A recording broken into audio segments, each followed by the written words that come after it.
ঈশ স্বৰূপে সবগতে বৈঠ হ'ল। ঘট মানে জড় শৰীৰসমূহ, গছ গছনি, চৰাই চিৰিকটি, তৰু তৃণ লতা গুল্ম মানুহ সকলোৰে ভিতৰতে ভগৱান বিদ্যমান হৈ আছে আত্মা স্বৰূপে।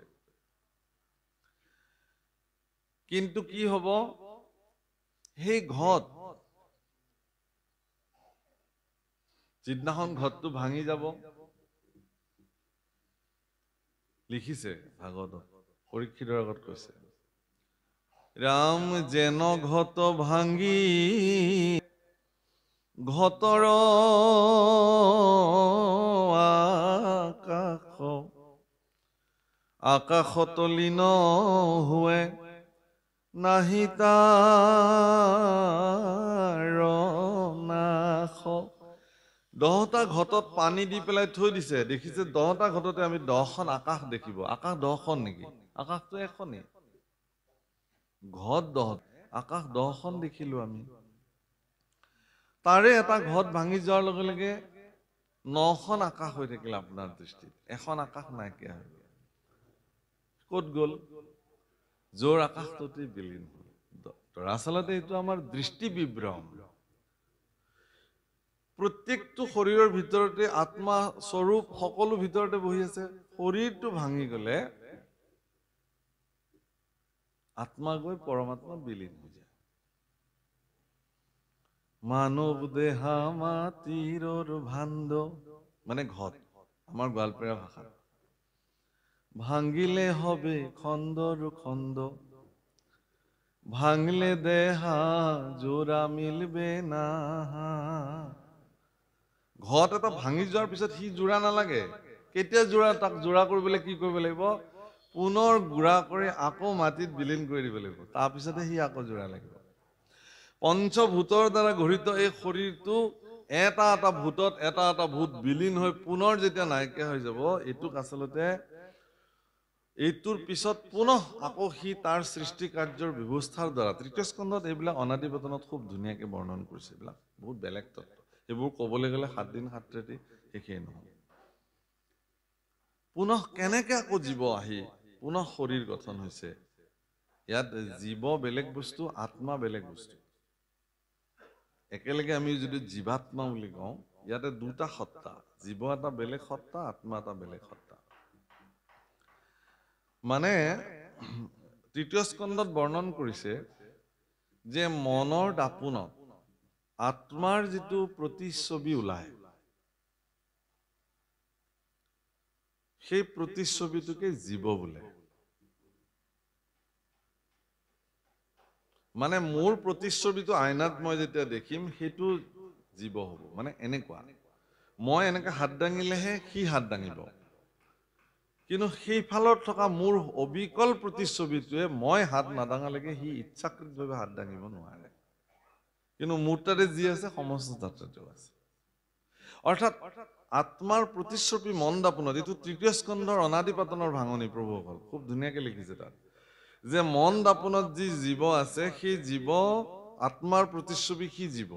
এতিয়া জীৱ আৰু আত্মাৰ কাম কি? যে তেওঁ যিহেতু মন দাপোনত প্ৰতিবিম্বিত হ'ল, এতেকে মনৰ দ্বাৰা মায়াৰ ৰচনাত যিসমূহ দুৰ্ভোগ ভুগিব লাগে, ভোগ কৰিব লাগে, আনন্দ লভিব লাগে, সুখ লভিব লাগে, শৰীৰৰ লগত জীৱই সেইবিলাক ভোগ কৰে। আৰু শৰীৰৰ ভিতৰত থকাৰ পিছতো আত্মাই কিন্তু সেইবোৰৰ কোনো ধৰণৰ অৱস্থাত তেওঁ বিলীন নহয়। আপুনি বহুত সুখী হৈছে, জীৱ সুখী হৈ যাব, আত্মা নহয়। আপুনি বহুত দুখী হৈ গৈছে, জীৱ দুখী হৈ যাব, আত্মা নহয়। আত্মাৰ এইবিলাকৰ লগত কোনো সম্পৰ্ক নাই, কিন্তু আত্মা আপোনাৰ ভিতৰতে আছে। কিন্তু আপোনাৰ কাৰ্যত, আপোনাৰ শৰীৰৰ কৃতকাৰ্যত যি ফল পৰিণাম আপুনি ভুগিছে, সেই পৰিণাম আত্মাই নুভুগে।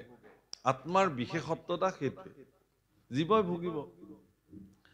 এতিয়া কথাটো হৈছে কি, পৰীক্ষিতকো সেই কথাটোকে কবলৈ গৈ আছে, যে যিহেতু ঘটটো ভাঙি গলে ঘটৰ আকাশ আকাশতে বিলীন হৈ যাব, তোমাৰো এই শৰীৰ ৰূপী ঘট যিদিনাখন ভাঙি যাব, সিদিনাখন আত্মা গৈ পৰমাত্মাত নিজে নিজে বিলীন হৈ যাব।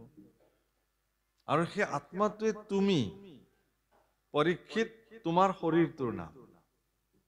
তোমাৰ আচল নামটো কি তেতিয়াহ'লে?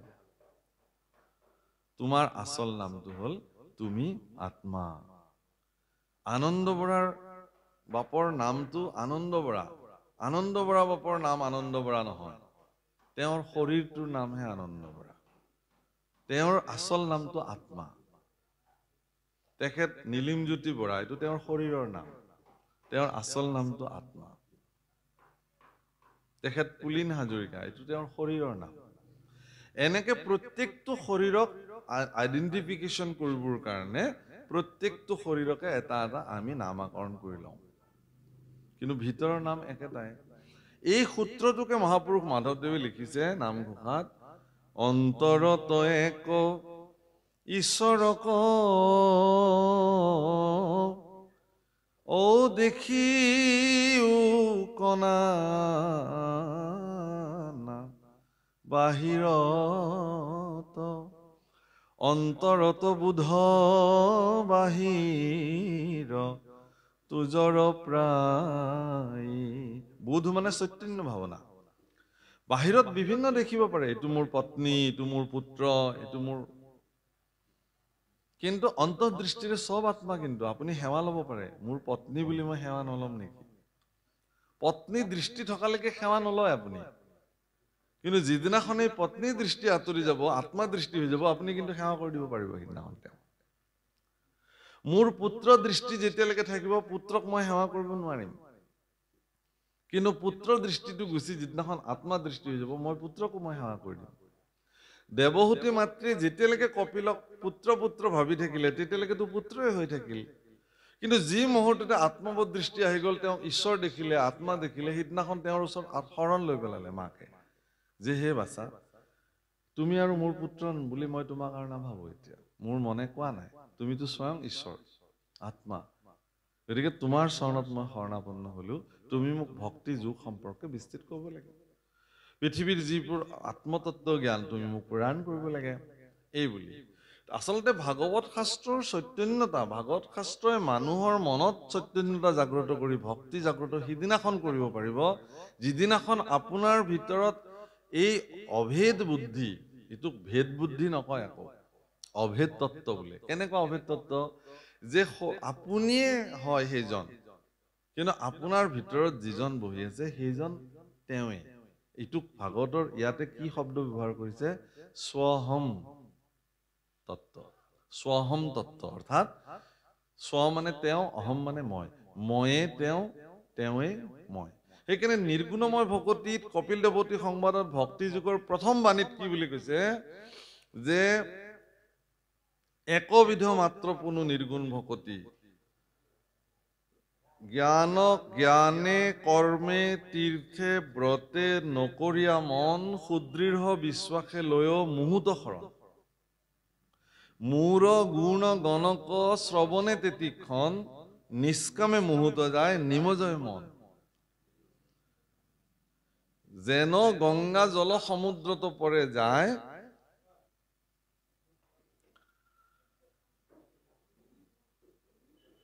তাৰ সমে মূৰ হেন ভক্তি সমে মূৰ এৰা এৰি নাই। এইটোৱেই নিৰ্গুণ ভকতি, যে আপুনি সমস্ত বাদ দি পেলাই। এতিয়া কেনেকে বাদ দিব? আপুনি বাদ দিবৰ কাৰণে, সকলো পৰিত্যাগ কৰিবৰ কাৰণে সেই পৰ্যায়লৈ আপুনি যাবও লাগিব। আকৌ কোনোবাই কলে আপুনি কেনেকে বাদ দি দিব? কোনোবাই কব আপোনাক, কিন্তু আপোনাৰ নিজস্ব প্ৰয়াসৰ দ্বাৰাহে আপুনি সেই ব্যৱস্থালৈকে আপুনি যাব পাৰিব লাগিব, যে তেতিয়া দেখিলে যে এইটোতো এনেকুৱাহে। আৰু সেই অৱস্থালৈকে যেতিয়া এজন ব্যক্তি গুচি যায়, তেতিয়া তেওঁ পৰম ব্ৰহ্মত বিলীন হৈ যায়, তেওঁ নিজে নিজে মোক্ষপ্ৰাপ্তি হয়। সেইকাৰণে প্ৰভুসকল, ইতিমধ্যে আমি যাক একদম ১ নম্বৰ ভকত বুলি ভাবি সেৱা লৈছিলো, যিসকলক আমি বহুত তত্ত্বজ্ঞ জ্ঞানী ব্যক্তি বুলি ভাবিছিলো, তেওঁলোক যদি ইতিমধ্যে এই জগতৰ পৰা গুচি গৈছে, তেওঁলোক বৈকুণ্ঠতে আছে নে স্বৰ্গতে আছে নে নৰকতে আছে, এই তালিকাখন কাৰ হাতত আছে? কোনে ইয়াৰ নিৰ্ণায়ক সিদ্ধান্ত দিব? কোনেও দিব নোৱাৰে। গতিকে কোন ব্যক্তিয়ে তেওঁৰ ৰাস্তাত ক্লিয়াৰ কৰি ৰাখিছে সেইটো তেওঁ নিজেহে জানিব। সেইকাৰণে আধ্যাত্মিক জগতত উত্তৰণ ভক্তি ৰাজ্যত শ্ৰেষ্ঠ কথা এইটোৱে যে আপুনি স্বয়ং নিজে নিজৰ কৰ্ম কৰিব লাগিব, কোনেও আপোনাক কৰি দিব নকৰেও। সেইকাৰণে মাধৱদেৱৰ একদম চূড়ান্ত মানে নিৰ্দেশনা, আপুনি আপোনাৰ বন্ধু, আপুনি আপোনাৰ শত্ৰু, আপুনি আপোনাক ৰাখে মাৰে, হৰিকে নভজি নৰে, আপুনি হুয় নষ্ট, হৰিক ভজি আপোনাক তাৰে। কিমান ধুনীয়া সূত্ৰ।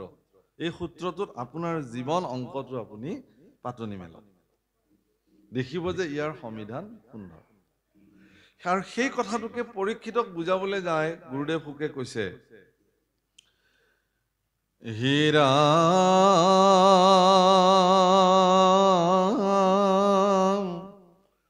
জনম মৰণ ইটো দেহৰে সে ধৰ্ম, মনে স্ৰজে জীৱৰ শৰীৰ গুণ কৰ্ম।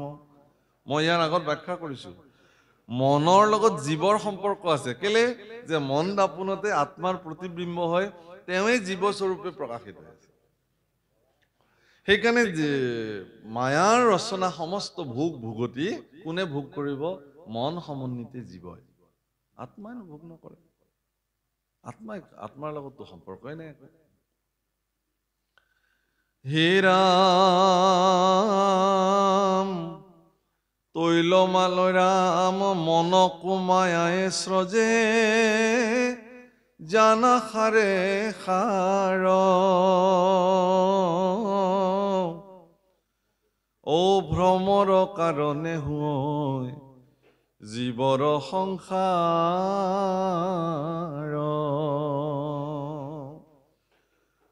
বৰ গুৰুত্বপূৰ্ণ কথা কৈছে প্ৰভুসকল, একদম বহুত ভাল লগাকে কৈছে যে যি মন দাপোনত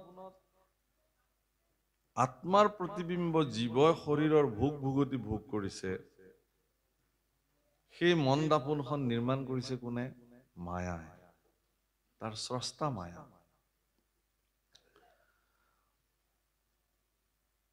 আপোনাক যদি কোনোবাই এনেকে মেৰাই গৈ থাকে এডাল জৰিৰে, সি মেৰাওতে মেৰাওতে এনেকুৱা এটা পৰ্যায় পাবগৈ, আপোনাক হয়তো নেদেখিবই পাৰে, মানুহে কেৱল জৰিডালহে দেখিব। কিন্তু সেই জৰিডাল যদি কোনোবা বলশালী মানুহ ওলাই তাতে, ঐ কিয় বান্ধিছা তেওঁ, এই বুলি তেওঁ যদি আপোনাৰ বান্ধটো খুলি দিবলৈ যায়, তেতিয়াহ'লে তেওঁ আকৌ উল্টা ডিৰেকশ্যনত ৰছীডাল ঘূৰাব লাগিব, তেতিয়া খোল খাব। খাব নে নাখাব? ব্যাসদেৱে দেৱৰ্ষি নাৰদৰ পৰা ভাগৱত তত্ত্ব পাওঁতে সেইখন ছবিয়ে দেখিলে, মায়ায়ে বান্ধন্ত ভক্তি মাৱে মেলাবন্ত। মায়াৰ কাম হ'ল কি যে আপোনাক বান্ধি যাব, তেওঁৰ সেইটোৱে কাম। আৰু ভক্তিৰ কাম হ'ল কি যে মায়াই যদি এপাক দিয়ে, ভক্তিয়ে একদম তাৰ নেক্সট পাকতে সেইটো খুলি পেলাব।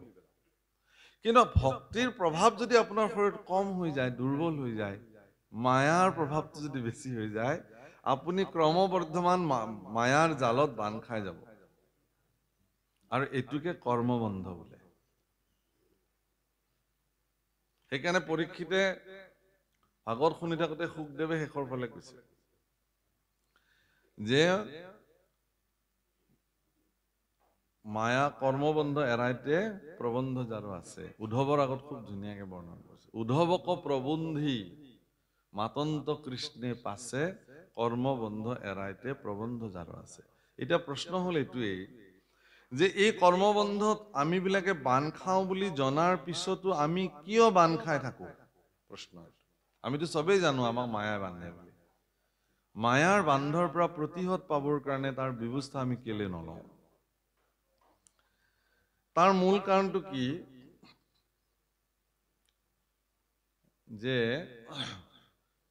বেদস্তুতিত লিখিছে পদ এভাগ, অসন্ত জগত খানি তোমাত উদ্ভৱ ভৈলা। মন কৰিব শব্দৰ মানে গাঁথনি। আপুনিতো অসমীয়াৰ মানুহ, মইতো বিজ্ঞানৰ ছাত্ৰ, গতিকে মোৰ মানে অসমীয়াৰ মানে মোতকে বৰাবৰ বিশ্লেষণ বহুত ধুনীয়া হ'ব। যেই নহওক, অসন্ত জগত খান তোমাত উদ্ভৱ ভৈলা, সন্ত হেন প্ৰকাশে সদায়, কৰ্মজৰ মনুষ্যৰ তাতে মনমগ্ন ভৈলা, বেদৰ নুবুজে অভিপ্ৰায়। অসন্ত জগত, অসন্ত শব্দৰ অৰ্থ, অসন্ত মানে মিছা প্ৰভুসকল। কি হল? বন্ধ কৰি দিয়ক। অসন্ত জগত খান তোমাতো উদ্ভৱ ভৈলা, সন্ত হেন প্ৰকাশে সদায়। ই সন্ত ৰূপে সৰ্বদা প্ৰকাশিত হৈ থাকে। সন্ত মানে সঁচা, যিটো মিছা বস্তু সেইটো সঁচাৰ নিচিনা প্ৰকাশিত হৈ থাকে। কৰ্মজৰ মনুষ্যৰ তাতে মনমগ্ন ভৈল, বেদৰ নুবুজে অভিপ্ৰায়। কৰ্মৰ দ্বাৰা বান খাই খাই যিটো জড় অৱস্থা প্ৰাপ্তি হ'ল, চৈতন্যতা যাৰ নাই, তেওঁ ইয়াক মিছাটোকে সঁচা বুলি ভাবে আৰু সঁচাটোকে মিছা বুলি ভাবে। ইয়াৰ উৎকৃষ্ট ভূমিকা কোনে গ্ৰহণ কৰিছে? ইয়াত মায়া। কাৰণ সংজ্ঞা মায়াৰ কি বুলি দাঙিছে? অবস্তুক দেখাৱন্ত বস্তুক আৱৰি, এহিতো মোহৰ মায়া জানা নিষ্ঠ। যিটো অবস্তু তাক বস্তুৰ নিচিনা দেখুৱালে, আৰু যিটো বস্তু সেইটো ঢাকি ৰাখিলে, মানুহ গমেই পাবলৈ নিদিলে। শৰীৰটো অবস্তু, কিন্তু ইয়াক বস্তুৰ নিচিনা দেখুওৱা হ'ল। সেইকাৰণে সুন্দৰ সুন্দৰ কচমেটিক ঘঁহি লওঁ, ধুনীয়া আ অলংকাৰ পিন্ধি লওঁ, সুন্দৰ কাপোৰ পিন্ধি লওঁ, নিজকে বয়সটো ঢাকিবৰ কাৰণে যদি কিবা ব্যৱস্থা আছে সেইবোৰ কৰি লওঁ, মেকআপ সানি হলেও। অবস্তুটোৰ প্ৰতি আমাৰ গুৰুত্ব বেছি। তাৰমানে বল নাথাকিলেও, সামৰ্থ্য নাথাকিলেও, সামৰ্থ্য থকা দেখুৱাবৰ কাৰণে প্ৰয়াস কৰোঁ। মইনো জন্মতে ক'ত চশমাযোৰ লৈ জন্ম হৈছিলো? এইটোৱে প্ৰমাণ কৰে মোৰ ইন্দ্ৰিয়ৰ স্খলন ঘটিছে ক্ষমতাৰ। ইয়াকতো আৰু মই নুই কৰিব নোৱাৰো, অস্বীকাৰ কৰিব নোৱাৰো। তেতিয়াহ'লে সেইকাৰণে কৈছে যে জনম মৰণ এইটো দেহৰ একে ধৰ্ম, মনে স্ৰজে জীৱৰ শৰীৰ গুণ কৰ্ম, মনকো মায়ায়ে স্ৰজে জানা সাৰে সাৰ, ভ্ৰমৰ কাৰণে হোৱে জীৱৰ সংসাৰ। ইয়াত ভ্ৰম শব্দৰ অৰ্থ মায়া বুজাইছে। ভ্ৰম মানে মায়া। মায়াৰ দ্বাৰাই জীৱৰ সংসাৰ পৰিভ্ৰমিত হয়।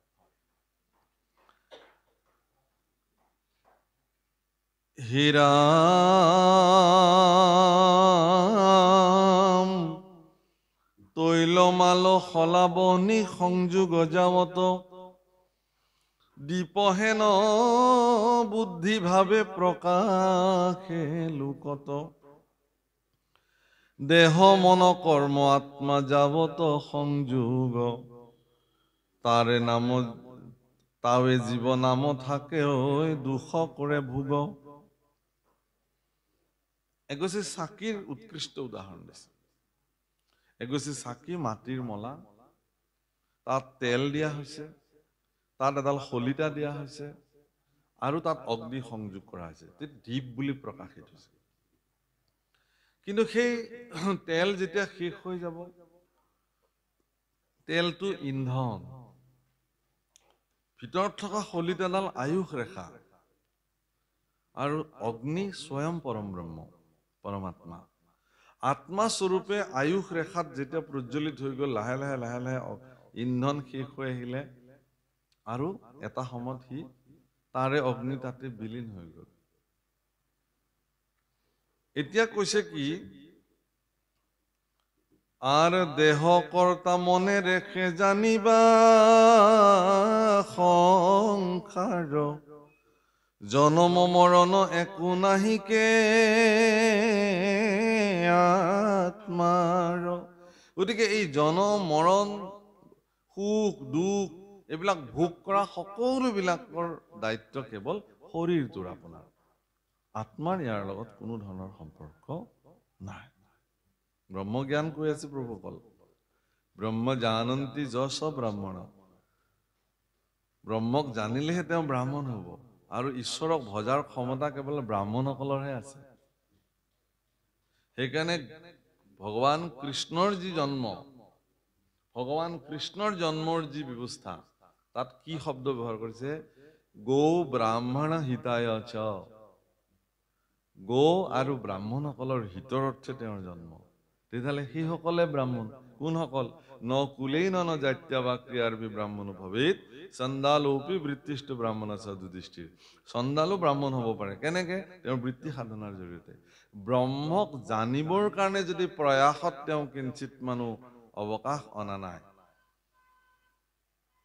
ব্ৰহ্মক উপলব্ধি কৰাৰ প্ৰয়াস যদি তেওঁৰ জীৱনত তেওঁ জাৰি ৰাখিছে, অব্যাহত ৰাখিছে, ব্ৰহ্মক উপলব্ধি কৰাৰ মাৰ্গত যদি তেওঁ প্ৰশস্ত হৈ আছে, সেই ধৰণে যদি তেওঁৰ জীৱন অতিবাহিত কৰিছে, শৰীৰৰ ধৰ্ম যদি সেয়া বুলি তেওঁ নিৰ্ণয় কৰি লৈছে, তেনেহলে তেওঁ এদিন ব্ৰহ্ম উপলব্ধি কৰিব আৰু তেওঁৱে ব্ৰাহ্মণ হৈ যাব। তেওঁ ভগৱানক ভজিবৰ কাৰণে নিৰ্ণীত স্থানত উপস্থিত হ'ব। হে ৰাম তৈল অসংযোগে গুছে দীপৰ প্ৰকাশ মহাজ্যোতিৰূপ অগণিৰ নাশ।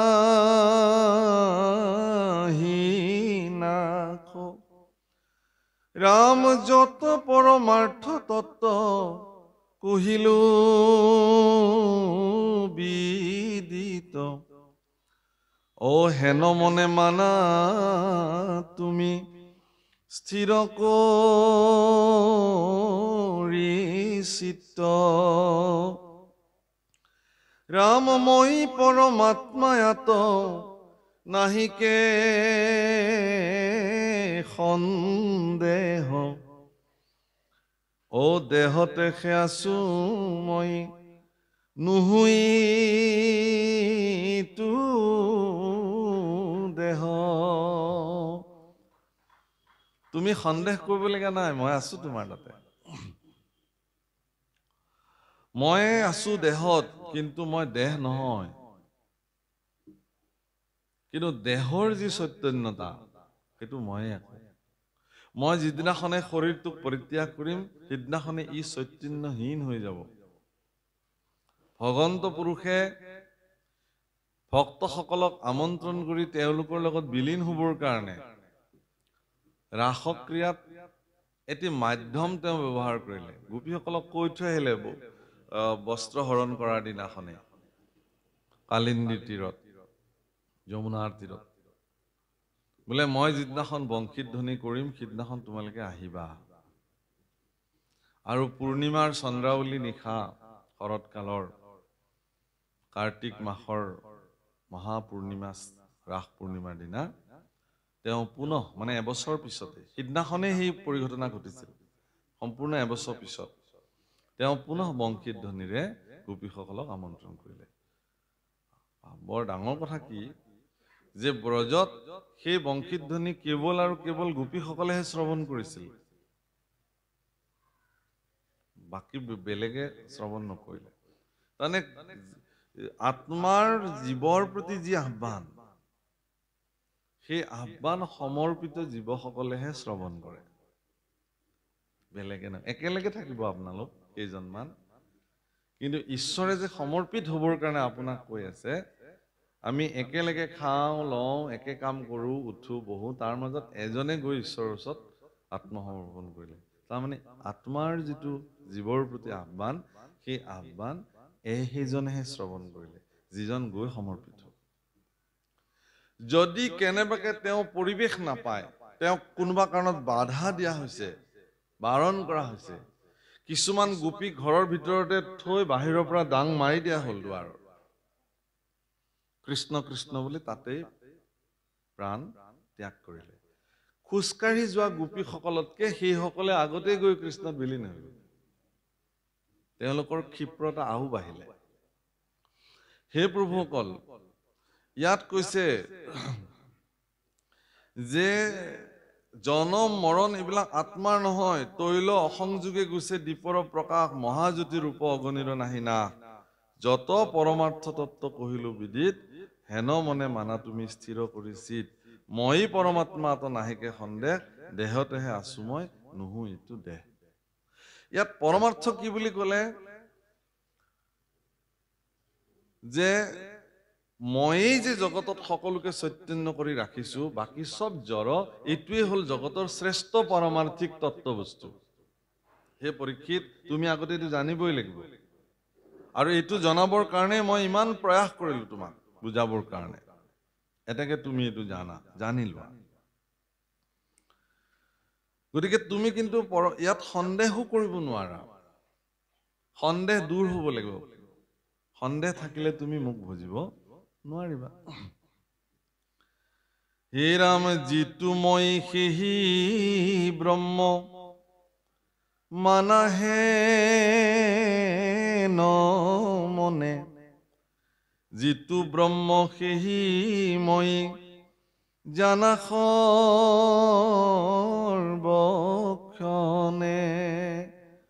ময়ে ব্ৰহ্ম, ব্ৰহ্মই মই। এই পৰমাৰ্থ সত্যটোক তুমি জানি লোৱা। এতেকে গুচিবে শোক মোহ মহাৰথ, কহিলো তোমাত ইটো ব্যৱহাৰ পথ। মই তোমাক প্ৰেক্টিকেল জ্ঞানটো দিলো, ব্যৱহাৰিক পথটো দিলো। তোমাৰ সকলো সুখ দুখৰ পৰা তুমি পৰিত্ৰাণ পাবা।